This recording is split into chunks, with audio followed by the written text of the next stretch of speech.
January 27th, 1967. Tri Tam, Binh Duong Province, South Vietnam. Specialist 4 Donald Ward Evans Jr. crouched behind a rice paddy dike. Automatic weapons fire raked the position his unit had occupied just seconds earlier. The ambush had erupted without warning. North Vietnamese regulars opening fire from a bunker complex, discovered by another platoon from Company A, 2nd Battalion, 12th Infantry Regiment, 4th Infantry Division. Men lay scattered across 100 meters of open terrain. Evans could hear them screaming for medic. He carried the medical bag, wore the Red Cross armband, understood the code that demanded he move toward the wounded rather than away. But something seemed wrong about this firefight. His platoon hadn't even been committed to battle yet, positioned 100 meters back in relative safety. The wounded men calling for help belonged to a different platoon, one that had stumbled into the enemy position and was being systematically destroyed by concentrated fire and grenades. Evans made his decision in seconds.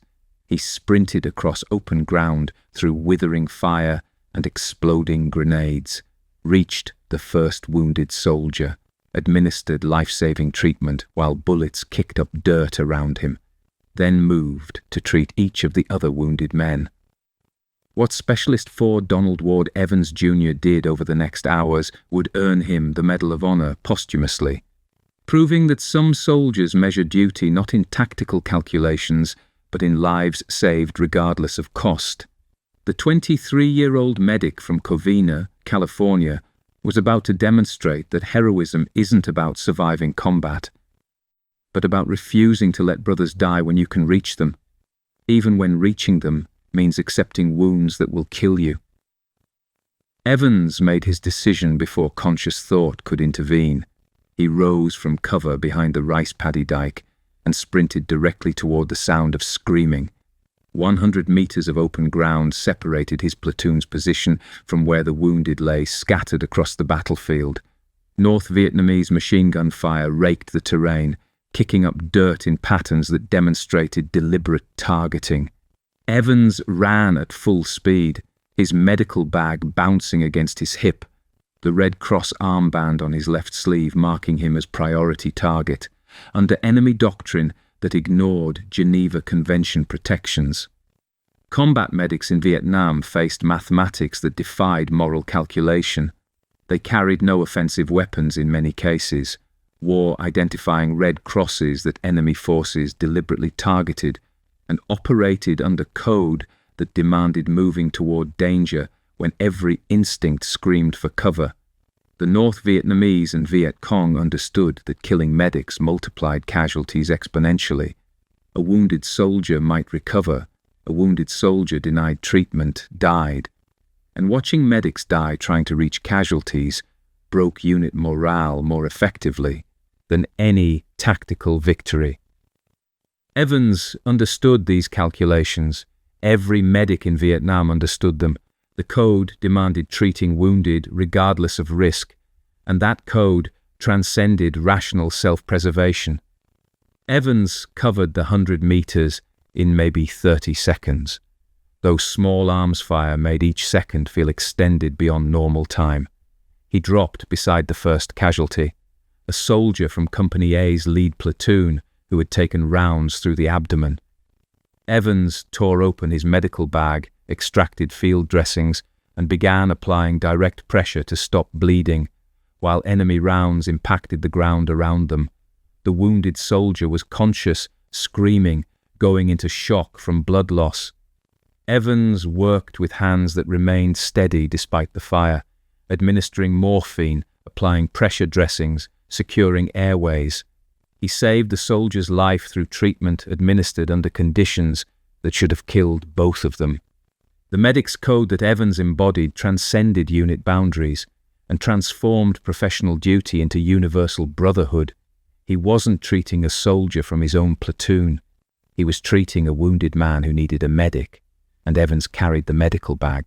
That the wounded soldier belonged to a different unit, that Evans' own platoon remained in relative safety 100 meters back, that regulations didn't require him to expose himself for casualties outside his assigned element. None of this mattered. The code was absolute. Wounded men needed treatment.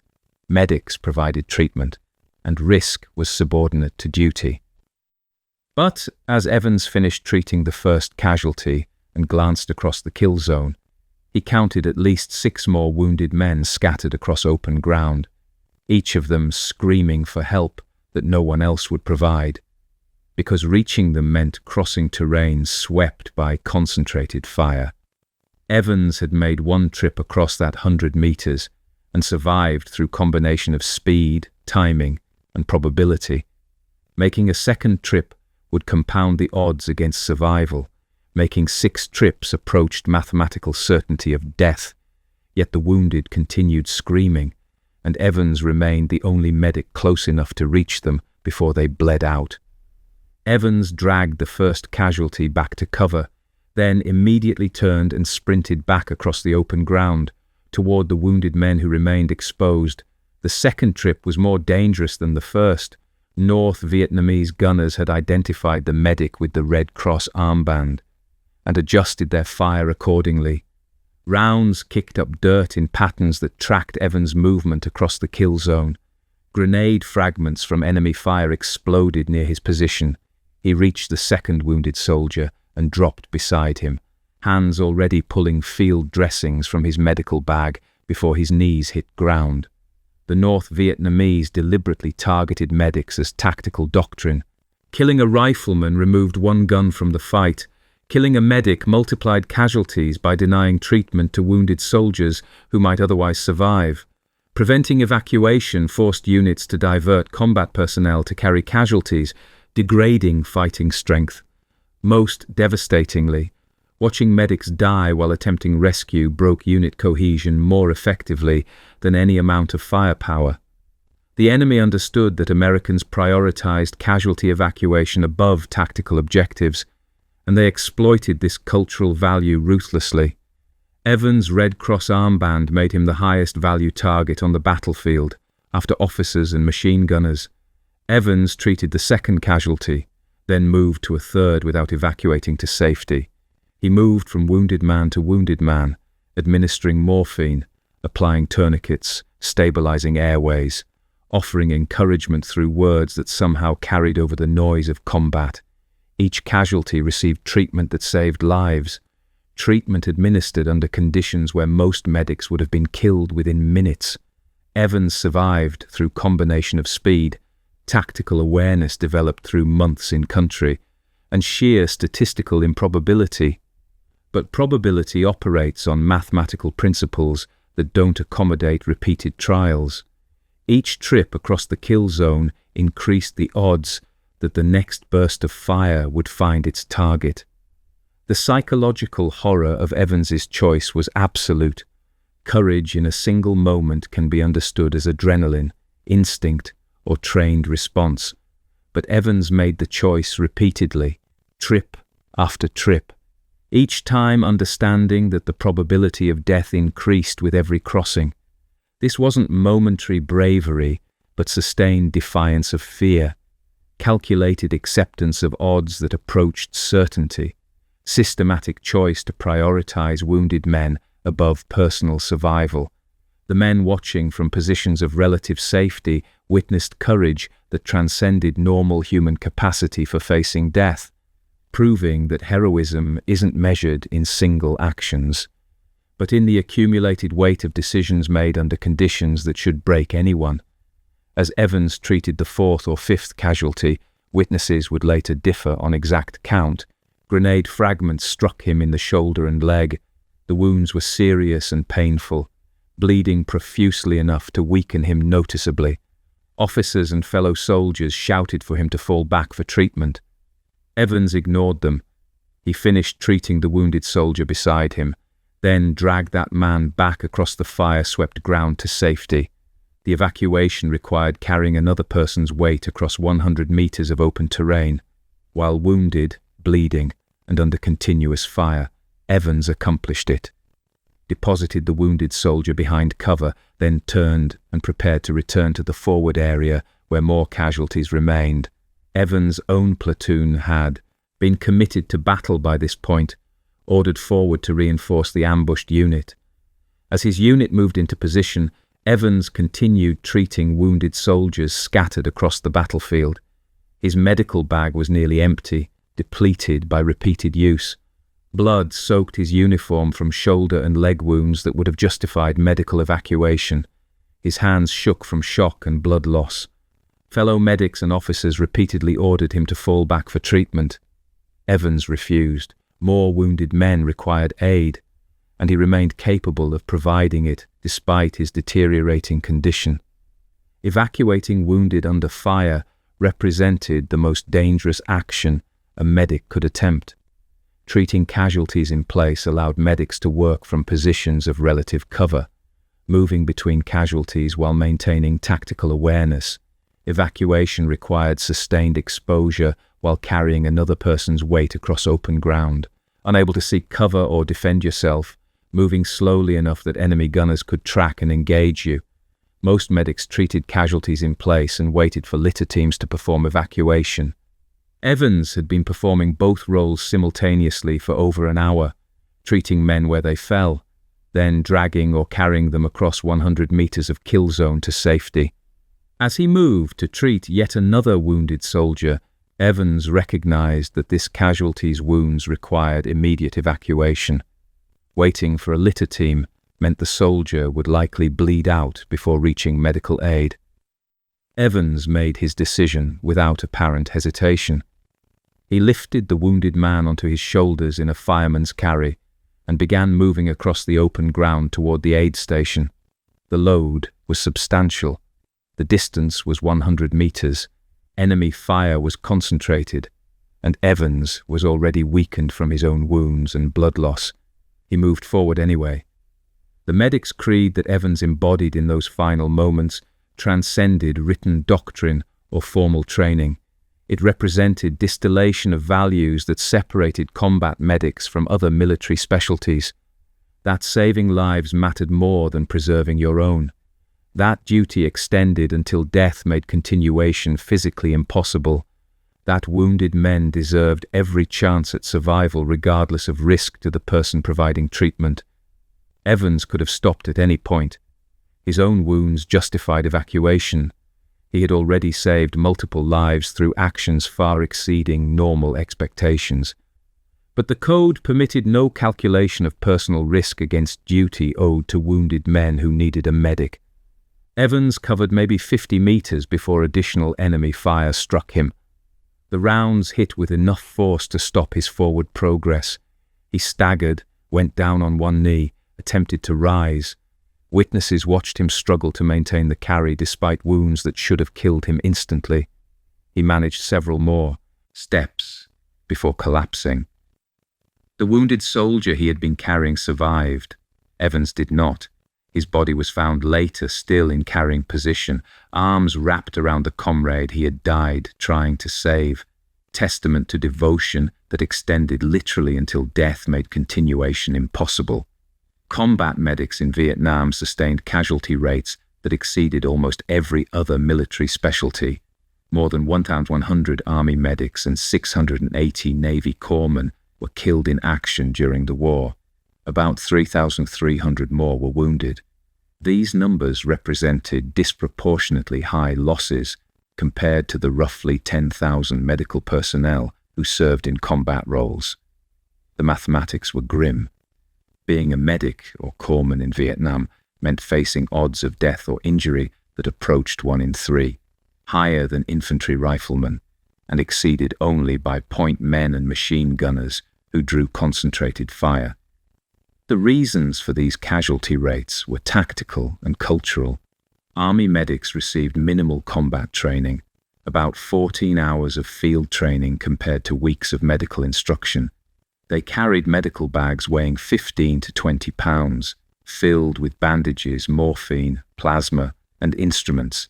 Many carried no offensive weapons, relying on fellow soldiers for protection. Most distinctively, they wore Red Cross armbands identifying them as medical personnel, protected under Geneva Convention provisions that enemy forces routinely ignored. North Vietnamese and Viet Cong doctrine explicitly targeted medics, understanding that killing medical personnel multiplied casualties by denying treatment, and broke unit morale more effectively than killing riflemen. The psychological burden medics carried transcended physical danger. They were responsible for keeping men alive under conditions that ensured many would die, regardless of treatment quality. They administered aid while under fire, made triage decisions determining who received treatment first, and watched soldiers die despite their best efforts. The moral weight of this responsibility created trauma that haunted many medics for decades after the war. Medic Rafael Matos, who served during the Tet Offensive, wrote in the New York Times that unexpected flashbacks still haunted him decades later, that the smell of rare steak could trigger memories of gunpowder and cordite, that psychological wounds remained as real as physical ones.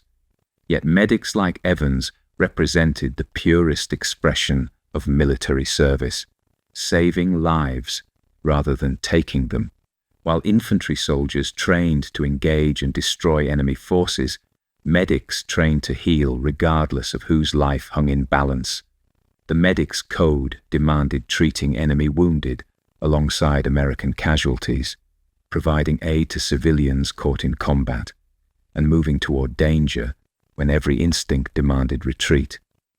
This created situations where the most compassionate soldiers faced the greatest danger, where medical training became moral calling, where professional duty transcended into spiritual commitment. The medic's code demanded actions that defied rational self-preservation. When wounded soldiers screamed for help, medics moved toward the screaming, even when movement meant accepting near certain death. When triage required choosing who received treatment first, medics made calculations that haunted them forever. When supplies ran low, medics continued treating casualties with whatever remained. The code permitted no calculation of personal risk against duty owed to wounded men. 15 Army medics and 4 Navy corpsmen received the Medal of Honor during Vietnam. 19 total medals recognizing courage so extraordinary it transcended normal military service. 10 of these medals were awarded posthumously. But Evans's actions on January 27, 1967, exceeded even this extraordinary standard. He made repeated trips across kill zones when single trips earned medals. He treated casualties under fire that should have killed him within seconds. He continued functioning after sustaining wounds that justified evacuation. He died carrying a wounded soldier to safety despite injuries that had already earned him the right to stop. His courage compounded beyond comprehension, proving that heroism at its highest expression isn't measured in single moments, but in accumulated decisions made under conditions that should break anyone. Decisions to prioritize wounded men above personal survival until death makes continuation physically impossible. The documentation began within hours of Evans' death. Company commanders interviewed survivors who had witnessed his actions, recording statements while memory remained fresh and details remained vivid. Soldiers described counting Evans' trips across the kill zone, watching him treat casualties under fire, witnessing his refusal to evacuate despite wounds. Battalion intelligence officers compiled after-action reports, documenting the engagement, casualty figures, and timeline of events. The paperwork moved up the chain of command, from company to battalion to brigade, each level reviewing the evidence and determining whether Evans' actions met the extraordinary standard required for Medal of Honor consideration. The Medal of Honor review process operates with deliberate rigor, designed to ensure only actions meeting exceptional standards receive the nation's highest military decoration. Witness statements must corroborate extraordinary valor beyond normal expectations of combat duty. Medical records and casualty reports must verify circumstances described. Command recommendations must articulate why the actions transcended heroism expected of soldiers in combat. For posthumous awards, the standard requires even greater scrutiny. The recommendation must prove beyond doubt that the recipient died performing actions so selfless, so clearly undertaken despite near certainty of death, that they distinguished themselves above all others who served. Evans' case met every criterion. Multiple witnesses described actions spanning hours, not minutes. Medical records documented wounds sustained while treating casualties, proving Evans continued functioning despite injuries justifying evacuation. The tactical situation, 100 meters of exposed terrain swept by concentrated fire, established that Evans's repeated crossings defied survivability calculations.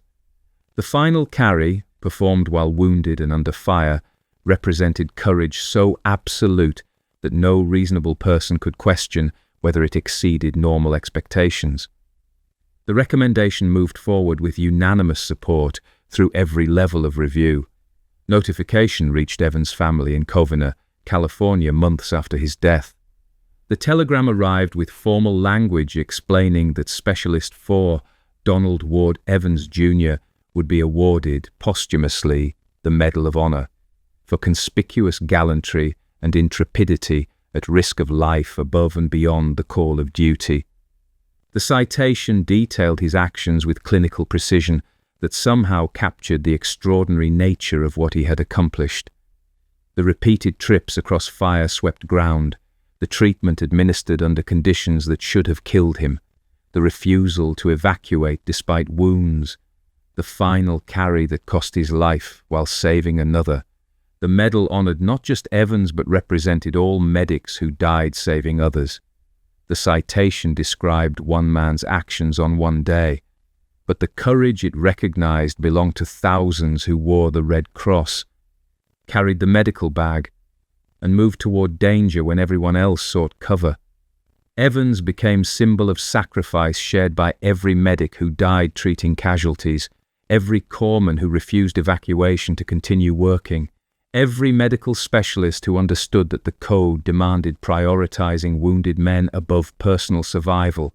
The medal crystallized in physical form values that defined an entire profession, but no medal could return Evans to his family. No citation could restore a life ended at 23. No recognition could compensate parents who received a folded flag instead of a son, siblings who lost a brother, a community that lost a young man who had enlisted to serve. The Medal of Honor acknowledged extraordinary valor and ensured Evans's sacrifice would be remembered across generations, but it could not answer the question that haunted everyone who understood what his courage had cost, whether any nation deserved such sacrifice, whether any cause justified asking so much, whether valor at this level revealed humanity at its finest or warfare at its most terrible. Fort Carson leadership made the decision in 1986, nearly 20 years after Evans's death.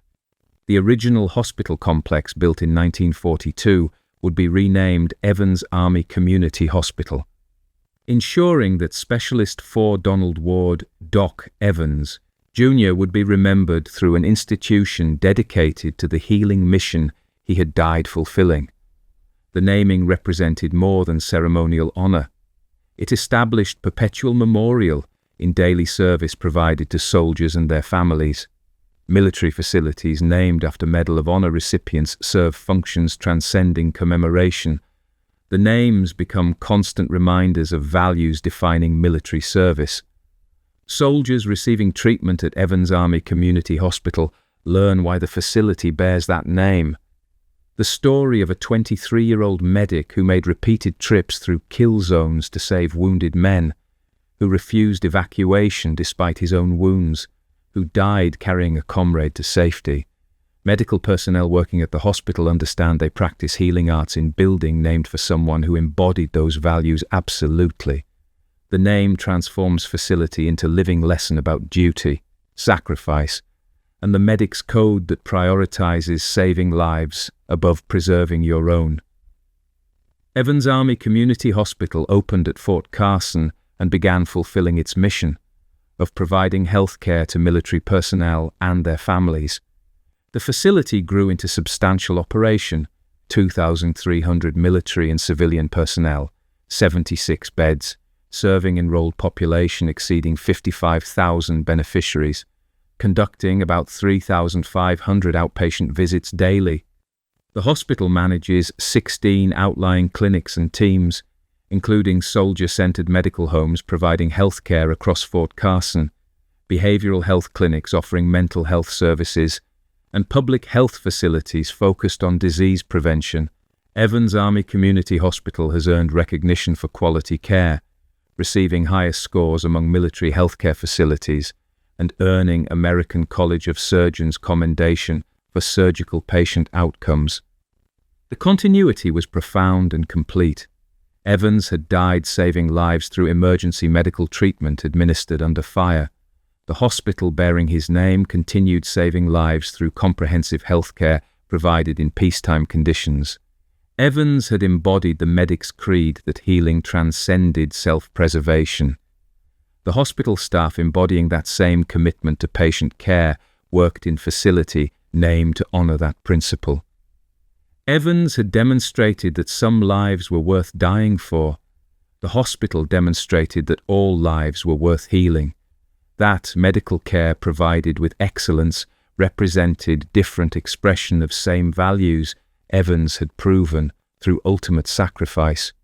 Fort Sam Houston in San Antonio, Texas, dedicated Evans Auditorium in June 1972, providing additional memorial at the training base where Evans had completed medic training. Generations of Army medics received graduation certificates in auditorium named for someone who demonstrated what medic training meant when applied under fire. Combat buddies who spoke at 1972 dedication called Evans one of the good guys and noted that many men survived Vietnam because of his actions that January day in 1967. They never forgot him. Neither would the medics graduating decades later in auditorium bearing his name. But the broader question remained unanswered by hospitals and auditoriums and medals. What compelled a 23-year-old to sacrifice everything for others? What values generated courage sufficient to override every instinct for self-preservation? What code demanded treating wounded men from different platoons when his own unit remained in relative safety? The answers existed somewhere in territory between professional duty and spiritual calling, in space where medical training transformed into moral obligation, where saving lives became imperative, transcending rational calculation of risk.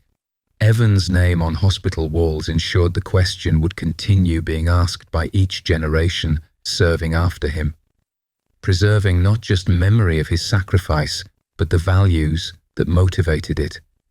The question returns, unanswerable through tactical analysis or documentation review.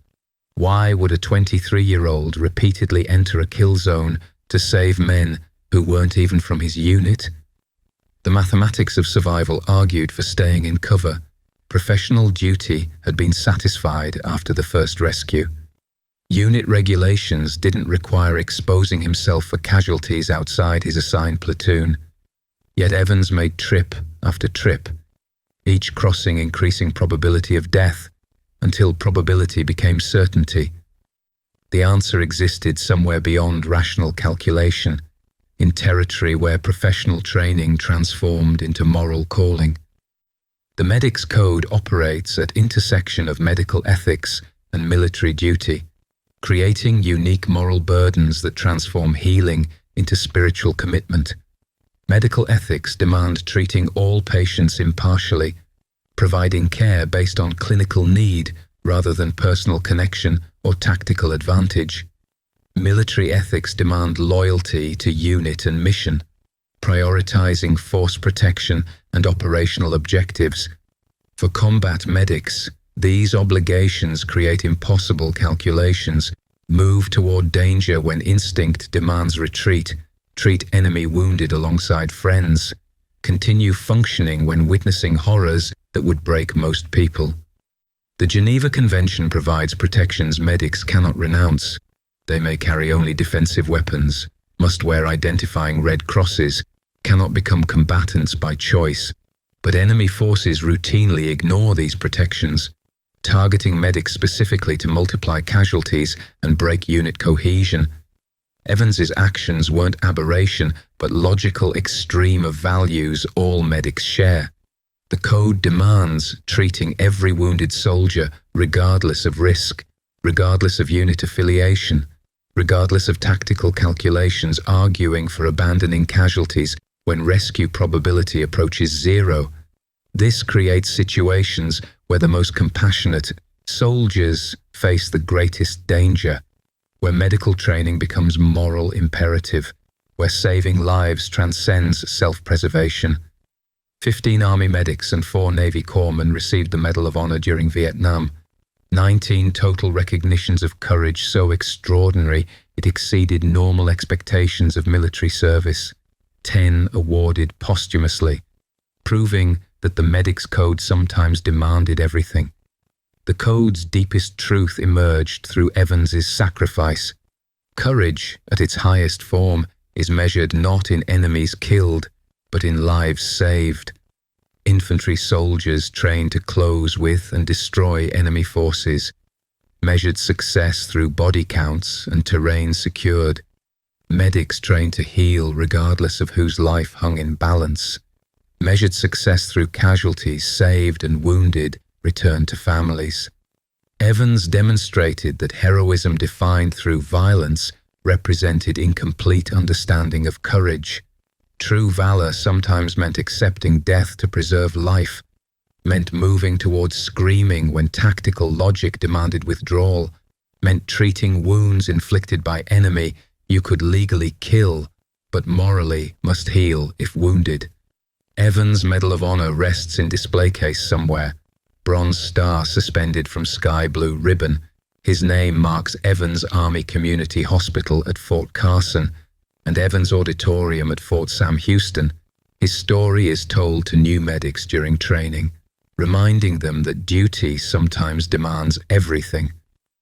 But the deepest memorial exists in accumulated actions of thousands of medics who serve after him, who wear the Red Cross knowing it makes them targets, who move towards danger when brothers need healing, who accept burdens the medic's code demands without question or hesitation. Evans proved through ultimate sacrifice that some lives are worth dying for, that the code, permitting no calculation of personal risk against duty owed to wounded men, represented not abstract principle, but lived reality. The final truth transcends memorials and medals. Evans gave everything so others could live. And in giving everything demonstrated that courage and compassion aren't separate virtues, but inseparable expressions of highest humanity. His sacrifice proved that military service at its finest isn't measured in destruction delivered, but in lives preserved. That heroes sometimes wear no weapons except medical bags, and carry no ammunition except morphine and bandages, that the greatest battles aren't won through killing, but through refusing to let brothers die when you possess skill to save them. The medic's code demanded everything from Evans. He gave everything willingly, and in giving, he demonstrated values that endure across generations, proving that duty and compassion, properly understood, become indistinguishable from love.